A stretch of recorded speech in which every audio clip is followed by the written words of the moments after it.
তো গাইস এখন বাজে টাইম প্রায় 1:15 আর এখন আমরা যাচ্ছি চা খেতে। এত রাত্রে তিনজন, চা না খেলে পড়াশোনা হবে না, চাই মোটিভেশন। চাটা আমাদের ম্যান্ডেটরি রাত্রে। এই যে আমার সাথে আছে সূর্য আর সাহিল। গাইস এটা হচ্ছে আমাদের পলিটেকনিক কলেজের হোস্টেল, আর এই সাইডে হচ্ছে আমাদের পলিটেকনিক কলেজের ফুটবল গ্রাউন্ড। তো গাইস আমাদের এখন এই পলিটেকনিক কলেজের এই ছোট্ট গেটটা পেরিয়ে আসতে হলো। এই দিকটা হচ্ছে তোমার জলপাইগুড়ি রোড স্টেশন, আর এই দিকটা আমাদেরকে যেতে হবে চা খেতে। তো এখন আমাদেরকে দাদুকে ডাকতে হবে। এই যে দোকান, এটা এখন বন্ধ হয়ে পড়ে আছে।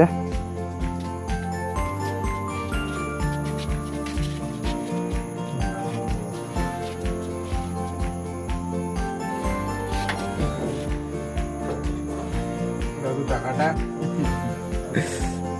আরে এখন দাদু আমাদেরকে পুরো গরম গরম চা করে দিয়ে দিয়েছে।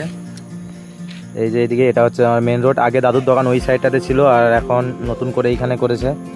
যারা এরা জলপাইগুড়িতে থাকো, দাদুর চা এখনো ট্রাই করনি, তাদের জন্য অ্যাড্রেসটা হচ্ছে জলপাইগুড়ি গোশালা মোড় থেকে জলপাইগুড়ি রোড স্টেশন যাওয়ার পথে বাঁ হাতে এই যে পাহাড়পুর যুব সংঘ, ওর ঠিক অপোজিটেই এই যে দাদুর চা দোকান।